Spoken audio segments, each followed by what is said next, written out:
Hey, what's up, everybody? Welcome back to the podcast again. Sorry, it's been a good long minute, probably about 2 months or some change.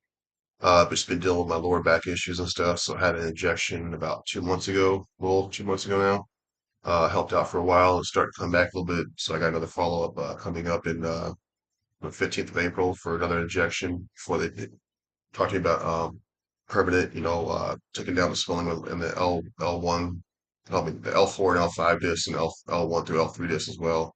Take down the swelling to take that pressure off of the spinal canal and stuff like that. So sorry about being the delay and stuff like that for today and stuff, but I'm gonna get back on the cadence of things while I can. Um, health comes first for everything like that, obviously. But yeah, other than that, just going to keep it brief today a little bit. And then next week will be a little bit longer of a stream and whatnot.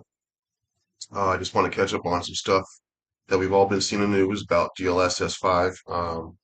Some people like it, some people don't. So, but the thing is, a lot of people have been clamoring and whatnot for realistic gaming graphics and stuff, and they're giving it to us via dlss 5. And it's the AI generated stuff, whatever, whatnot. You can turn those things on or off if you don't like it in certain games. If you like it in certain games, you can turn it on. That's the option. A lot of people came on, a lot of big, real technology guys who actually built games and build tech, not just people who are enthusiasts who want clickbait stuff like that. Who think they just because they work in some kind of engineering know that they know that what goes on with the gaming engineering stuff. They don't.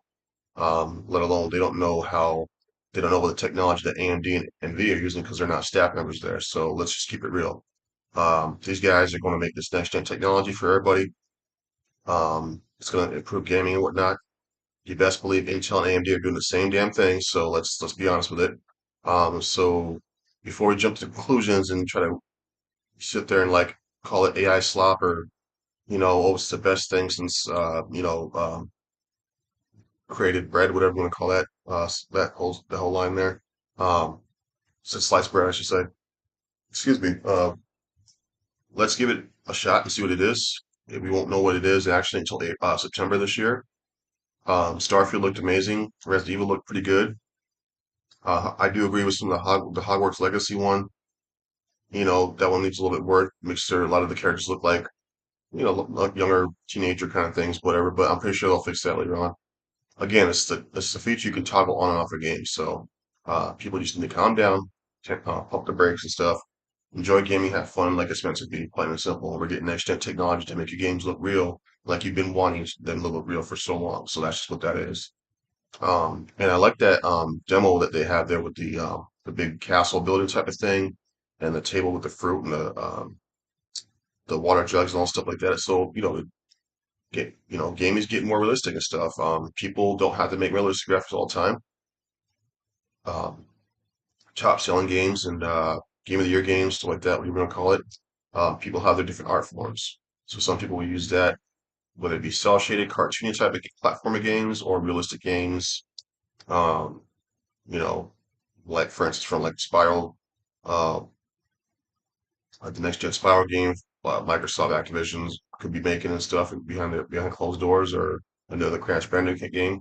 They can use FSR 4 or wherever FSR 5 is going to be. Um, Whatever Intel's doing, obviously we know what dlss 5 is doing at NVIDIA. They can use that stuff for that type of game. They can use that for the next Ninja Theory Project Bar game. They can use it for um, the next Resident Evil game as well. As they used it for 9 right now, this later on this year. Next Resident Evil game could be used to save technology, but more improved. We'll see. Um, like we see, game behind me here, the next Ninja Gaiden game can be used that type of technology as well in their own setup. Um, the next Wolfenstein 3 game can be used a lot of this stuff in their own ways. So these developers are going to use this as a tool to make their games um, do their art form and make their games look realistic or get that next gen fidelity and with that higher frame rate as well with next gen multi-frame generation they want to achieve. That's just what they do. So these guys are the ones working on the games, not us. So we're not the experts. They are. They're the ones who are creating this technology, and they are working with this technology. So again, people just need to calm down and just enjoy gaming as it's meant to be, plain and simple. Unless you have $300–400 million to make next gen tech in a game, sit down, enjoy the game. plain and simple, like I said. So yeah.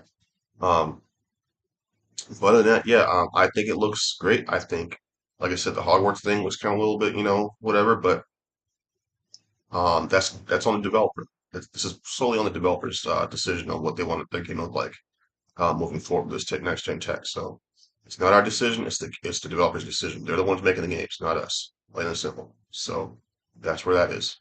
Um, if you don't like it, find another game to play. If you do like it, more power to you. Again, technology is going to be here long after we're gone. That's just the facts and reality of it. So, and you can't change that. It's just the reality of things. Um, I love technology. I love the in the gaming space and innovation space what they're doing and stuff like that. You got to start from somewhere to get to the point where you want to be at, and that's what that is as well. Set your goals, get the next technology out there, out the door, get people playing with it, developing with it, using it as tool sets to make our next generation of games and stuff like that. So that is really exciting times. I think it's really really exciting. Um, Obviously, we know. The next gen, like different like PC games, the Xbox Project Helix devices and stuff like that will be um, adopting this technology as well. The Project Helix is not limited to AMD, so let's get that out of your head. It's per game. Games use both FSR and DLSS technology. That is per game. That does not nothing has nothing to do with the hardware. It's per game that can use whatever the hell they want to use. The developer, you go into any of these games right now we're playing it out currently. What does that option say? Especially when you're on PC, it says, do you want this or this? Next Xbox is the Xbox PC hybrid. Plain and simple. It's not just a console. It is a full-on PC and an Xbox featured hybrid technology. That's just the facts of what that is. And that's what we want. We want next gen technology, not this APU outdated shit that we've been getting for like the last couple generations of stuff. Time to start talking about VRAM, put VRAM into the hardware and stuff like that, and give us next gen technology that can, and with HDMI 2.2 and higher, more likely be put in this thing to be ready for 16, 24K displays that we saw at last year's CES. Um, we're in a whole different ballgame, and Microsoft's pushing the industry forward, which that's what I love about it. Other developers push the industry forward as well, like AMD, Intel, and DLSS with their next gen, NVIDIA with their next gen upscaling technology with AI as a tool set. And a lot of these things can do what developers have been lacking to do, is making a game look complete, polished, and unbroken type of deal. And as long as they put those commands in and stuff like that to make sure they're not just sitting there putting some dumbass command in there to say, okay, just do this. No, they're putting paragraphs and paragraphs of commands in there, stuff like that. That's how AI works. Let's be real about it. And it's based on servers, stuff like that. And it's going to upscale your games and make your games look better moving forward and stuff like that. So it is exciting times to see this. Again, I'm going to keep on beating y'all head in with this thing is let's wait till September to see what DLSS 5 really is when we start getting our own hands on it. To see what these developers are giving us upscaling our games to make them look more realistic and play better and give us more fidelity and frame rate technology as well. Because that's what we want. Performance, great graphics, um, and polish. Obviously make a game look even that much more realistic if that's the case, if that's the style, the art form that the developer is going with, or if it's going to give us that even much more like um, high fidelity for like games like Ninja Gaiden or like you see behind me or like the Fatal Fury games that are not like so realistic, but they got that nice cartoony type of feel to them and stuff, but that really fast-paced gameplay and stuff. So it could be anything. Like I said, I'm not an expert on this stuff. I love what gaming is doing. I don't work at Microsoft. I don't, none of us work at Microsoft. Just unless the only people that work at Microsoft are people who get paid by Microsoft and who are getting paid at Xbox and stuff like that to make these games and stuff. And people who work at Embracer Group, people who work at Sony, people who work at Nintendo, people who work at Capcom, Sega, list goes on. Unless you're employed by one of those developers, trust me, you have no clue what they're doing. Right? It's plain and simple. Let them cook, let them do what they're doing, and we'll see the final product as the years go by and the generations go by because technology is always going to evolve and add more stuff. If you like it or not, it's always going to going to evolve. It's going to have next gen technology that obviously you can't even fathom or wrap your head around. But guess what? It's going to happen. It's going to make games and technology look amazing, work better than we've ever had in history. It's called evolution of technology. And that's just where we're at. Technology is going to be technology. That's what that is, right? Um, So I'm excited for it. I'm excited to see what the games look like. Start looking like starting this September moving forward. I'm excited to see what Intel and AMD's version is going to be when they announce that as well in the near future. So let's get excited for gaming. Let's just have fun with games in general, guys. So that's why I want to get on the stream today and talk about that. So uh, outside of that, um, that's the deal. That's my thoughts on DLSS 5. Let's wait and see what it does and go from there. And this, I think it's going to be an exciting time for what games will look like in the future as they are meant to be looking more evolutionary and more realistic, more faster gameplay, better mechanics, better AI enemies, stuff like that to give us more challenges, make NPCs that work with us in the game, stuff like that, seem more realistic, things like that. So let's get excited for that stuff. But other than that, gonna move on to the next subject really quick. Like I said, I was gonna make this a little brief streaming today and stuff like that, so not too long. But next week will be a little bit long, my normal time, about like 30 minutes or so.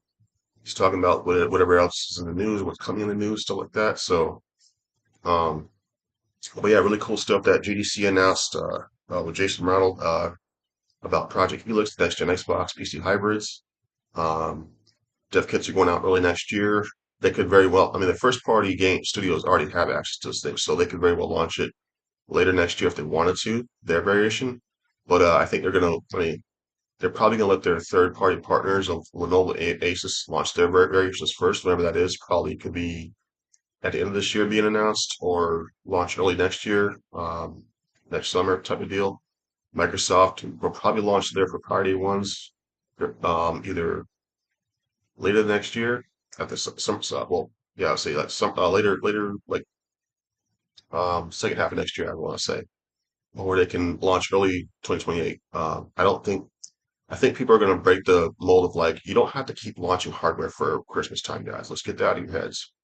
They can launch this whenever the hell they want, so let's just keep that a buck. Um, and they're still selling stuff like that, so that's really awesome. So I'm really excited for that. Really excited to see what that device looks like. I think it's going to be probably the scale size of it would probably be if you put front to back two Xbox Series X's together, that thickness and that size, the width of it, the length of it's gonna be longer. The length of it's gonna be the two Xbox Series X sizes. I think that's what we're looking at right there for the next gen Xbox PC hybrid for Microsoft Studios and Microsoft for Microsoft's proprietary Xbox themselves. Because it's gonna be a full on next gen PC with Xbox features and technology and whatnot. And I believe um, people teasing, people thinking. I agree with the people where they're thinking like their Microsoft's going to make it more modular, where you can upgrade your solid state drive, you can upgrade your RAM to any solid state drive or whether it be M.2, NVMe, next gen solid state drives or whatever they come out next, they'll be compatible with that. What the RAM, whether it be DDR6, DDR7, DDR8, I think that's what we're going to look at right there. I think they're going to talk about VRAM, not APU crap that people think they're going to be talking about. I think they're going to shock all on everybody and say, hey, we're going with the VRAM styles of things because they have the full line of graphics cards in there. Um, and It's going to be interesting. It's going to be next gen and AMD's GPU, obviously, and CPU components and dual CPUs technology. I think we'll see something about 32 cores, 64 threads or higher and whatnot for Microsoft side of the things. But I know that when MSI and Alienware come out their own variations, they'll be much a little bit more higher, more powerful.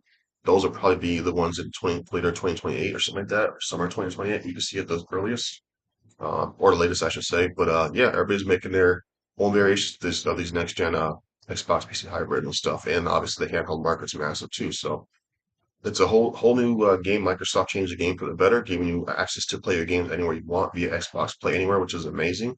Game Pass is the best value in gaming, and Microsoft doesn't give a shit where you buy your games at, whether it be their storefront, Steam, Epic Game Store, GOG Games.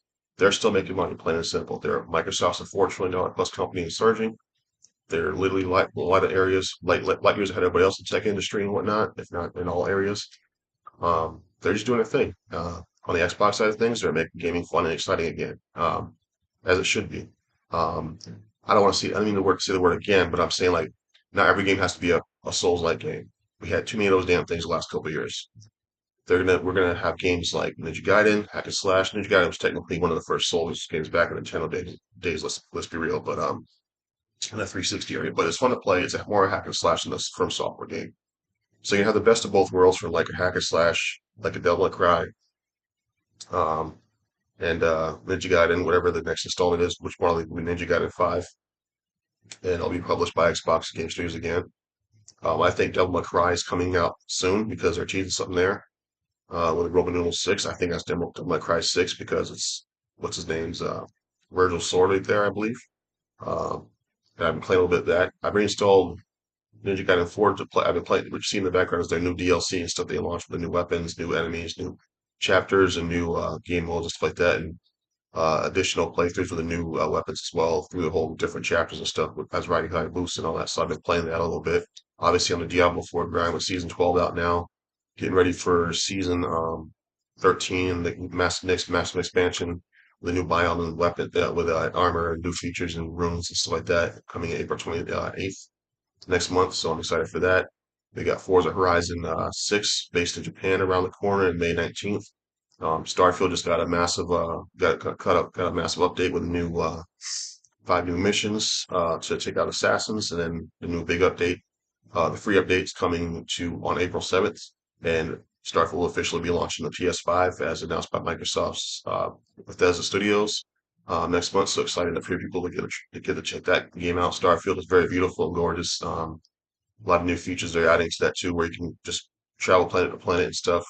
Um, um, without having to like, do the, loading screen thing, hyperdrive stuff. You can just travel as you want. So that's really cool as well. And, a lot of new additions there. I know that, Doom the Arc Dark Age is getting a new massive update. That's probably, they said that the studios themselves, body, id Tech, well, not id Tech, id Software, sorry, is actually making. They said it's going to be the scale the si- the expansion is going to be the same, pretty much the scale of the main game itself, um, which is really awesome and exciting. They're adding a bunch of new stuff there too, so that's coming probably later this year, or they'll announce it at the June showcase, maybe even a shadow drop then at that time. We'll see. We know this year Microsoft's celebrating 25 years of Xbox and Halo and 20 years of Gears of War. We know that E-Day is coming this year. Halo Campaign Evolved is coming this year, also making its first time debut on the PlayStation brand. Um, and then we got Fable coming out later this year. Clockwork Revolution is said to be coming out this year as well. We got um, Killing coming out next month. That's the new fun party type game where you play. It's like a multiplayer game with pottery and stuff like that. You craft your own character and then you go like in this arena battle stuff with your friends and all that stuff. Pretty fun stuff and different game modes they'll put in there. I know they're having a closed beta right now, but the open beta is April 9th to the 11th. And then thereafter, a couple weeks after that, I want to say or so, April 23rd is the massive launch of it, global launch of it. Obviously, all of Microsoft's first-party studio games, day-to-day Game Pass. We got Call of Duty Modern Warfare 4 coming out later on this year, which is very exciting as well. There's so much coming out this year, so very exciting times. And Microsoft just keeps on that amazing cadence of launching like next gen, current gen and next gen games every year now moving forward and whatnot, which is exciting. So yeah, that aside, yeah, other than that, getting ready for the build event. I'm just a geek when it comes to Microsoft tool sets and developer tools and stuff like that, and software service, cybersecurity stuff, AI, cloud, new apps in the store and things like that. We'll be talking about on build event, new hardware possibly as well, and the size of like Windows devices, future Windows 12, whatnot, or whatever they're going to call that one is. Maybe near future they'll be launching that. And let's see. And they got I installed the app for the Windows Cloud and stuff, which is like for more of a business enterprise type of thing. So I just installed it to see, just to, have it and whatnot, and see and have some friends that I was able to like kind of look at look at some features there, but it's really cool that you got Windows in the cloud now, which is awesome for business and other companies and enterprise companies and stuff and developers. So it's really cool. Um, let's see. So yeah, builds around the corner. Then we have um, all the summer showcases with Microsoft's Xbox showcase. You can have Capcom obviously doing their thing, Nintendo doing their thing, Sony's announcing their stuff probably if they're at the showcase again this year. Then you have all the studios that embrace your group, like 505 Games, Focus Entertainment, all those guys announcing their games and stuff. Mobile games, Tencent, um, things like that. Sega, from Software, whatever's next, what they've been working on. We know that Kojima, Microsoft are working on the massive game OD, so they could probably show off actual gameplay this year of that. We could probably definitely see more gameplay of Microsoft's first party exclusive game, Blade, with uh, Arcane Leon working on that and stuff. So we'll probably gonna see some gameplay of that. State of Decay 3 could be out this year. We'll probably see full on new gameplay of that this year at the June showcase as well with a release date. Probably definitely gonna hear something about Elder Scrolls 6 because it's probably about time, even though the game's probably about a year or so out. We'll probably see something like either in-engine gameplay or some kind of additional CGI or just update when the launch window is in general. But I know they're probably it sounds like with their focus now after this massive Starfield update and whatnot they announced focuses 100%, pretty much 80% or more on Elder Scrolls 6 getting that out for launch and whatnot. So that could be a 2027, early 2028, something like that launch. We'll see. Um, but I know that game's probably about closer to being post production than anything with polish and stuff like that. So could we hear something about that in June? So very exciting times. And I know Wolfenstein 3 is about to probably make a big splash and teaser and stuff like that because it's been a while. We already know they're working on that, and that could be very well announced as well as this year at the June showcase as well and stuff. So um, really awesome stuff. So yeah, great time to get excited for gaming, like I said. But that will be about it. I'm just going to wrap that up. I just wanted to talk about DLSS 5. Like I said, with that, to sum up what I said in this conversation, DLSS 5 is going to be a crazy looking next gen upgrade technology and fidelity frame rate stuff. It comes out for PC, I know for sure, for PC games like that. September. We'll see if it drops or anything for console, or if that comes later on for console. We'll see. Um, I know AMD's probably about and Intel and AMD are around probably going to announce something this spring or summer about their technology to what their versions of the next gen upscaling AI stuff that will be as well. Later this spring or summer, we'll probably hear more about that at some point in the near future, in coming months, I should say. Won't be surprised if they're both at the build events, Microsoft build events, coming up here soon in a couple few months ish. Talking about that and what it's going to bring to productivity and gaming and stuff like that as well, and other innovative technology and silicon and all that stuff. So we'll see what it does there. Um, and then yeah, Project Helix, very exciting times. Microsoft talked about it, and Jason Ronald was talking about how amazing next gen features that we're going to have with multi-frame generation in this thing, native ray tracing, path trace technology, and then some. Auto shader cache, so we don't have to sit there and like we do on PC. Obviously, console players probably don't experience this, obviously, but we launch a game on PC. A lot of the times, we'll see certain games say, "Hey, loading shaders and stuff." So I know he's putting to build a technology to do auto shaders to where it's already there. You don't have to wait for that line that says preloading shaders anymore and stuff. So we'll see. That's exciting to know about that. And he teased a lot of different things about what's going on in the hardware natively and stuff like that, and other devices that are going to have their own variations and stuff of the Xbox PC hybrids now moving forward as well. So and then games. Lots of Microsoft's always putting out lots of games, and we're going to see a lot of new tech and games, new engines in there, get first party games and whatnot. And Microsoft continues to be the world largest publisher, making amazing fun games for everybody on a double A, triple A size games, um, blockbuster type deal. And then you have the 40,000 plus ID Xbox game studios that are making over multi-billions of dollars across the board collaboratively with each other. Well, I mean, all together total, and where a lot of these indie studios are able to make more IP and newer IP and whatnot, innovation games on an indie level, and also become bigger double A, triple A size indie studios as well. Giving us these amazing indie darlings we love to play and stuff like that. So like Holiday Silk Song, Minecraft is an ID Xbox game. Fortnite was started out as an ID Xbox game years ago as well. Look where they're at. That's really cool. And let's see. And then State of Decay was one of the smaller indie titles at first for a while there. Microsoft acquired Undead Labs and getting funding and technology to make State of Decay 2 and what they're doing with State of Decay 3, obviously on Unreal 5 engine and whatnot, so much more.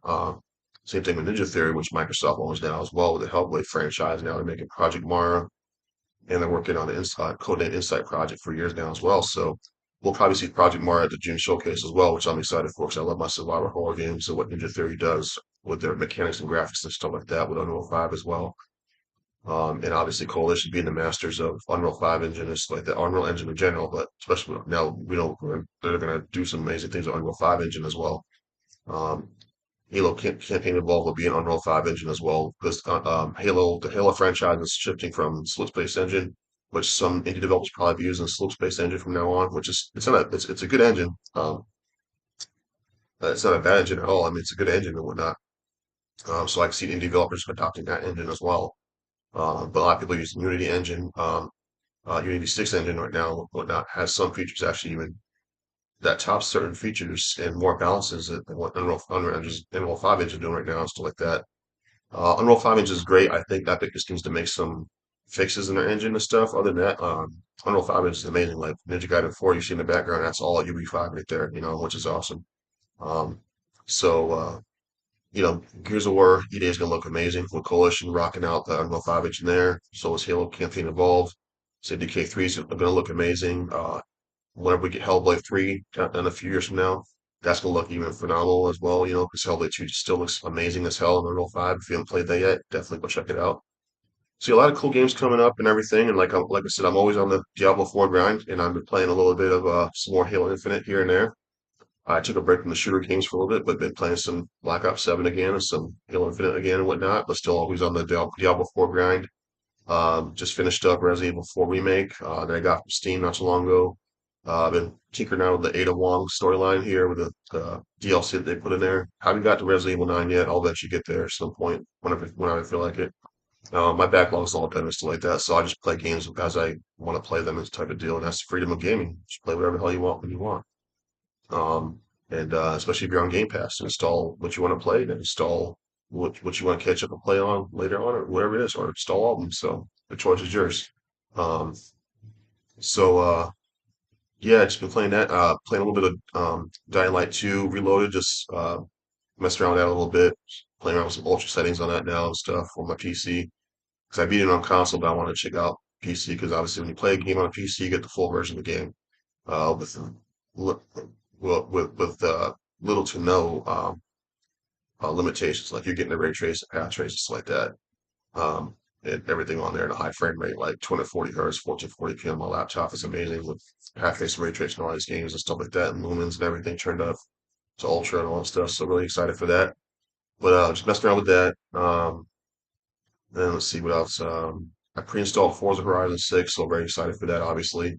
Been playing a little bit, like I said, Ninja Gaiden 4, doing some more of the playthrough of the chapters now with the new weapons and stuff. They added in there some of the new game modes and stuff, messing around with those. But yeah, really excited for what's coming in the future of the gaming stuff. But really excited for the new Halo, Gears, Fable, Forza, Clockwork Revolution, State of Decay 3, Blade, and other surprises that we'll be getting from Microsoft later this summer and later this second half of the year and stuff toward the holiday season. And obviously next year moving forward is going to every year for Microsoft's just getting bigger and bigger because we got so much more games and highly anticipated games that have been in the works for 3 to 4 years now or more and stuff like that, launching uh, every year and whatnot. And so really cool stuff. So with that said, thank you guys for watching. I appreciate it. I will be back on next Saturday, but just take care of my lower back and now got some shoulder impingement stuff that I got to take care of, but lower back things definitely more important. I've been trying to get that taken care of, so in which it's getting there. You know what I mean? So come next month, everything will be much better. Feel better in my lower back. They'll do the procedures they need to do, so I permanently takes the pain away and takes the swelling down, so I can get out enjoy my walks as always without being in pain. Sometimes just when walking, definitely get back in the gym again because it's been over a year since I've been back in the gym, and I've been in fitness for 27 years. As a lot of you guys on this channel or know me that I was a crowd of this channel know me here in Plattsburgh or whatnot. Some of you who know there's a lot of people in Plattsburgh that'll tell you it's been a while for me since I get out of the gym, and so I'm excited for that and to get back to doing regular productivity projects in the spring and summertime and stuff with some friends and whatnot, like art, landscaping and some buildings, something like that. So thank you guys. God bless for watching again, and I will see you next week. And enjoy the weekend and be safe out there and just have fun with gaming. That's what it's there for. God bless.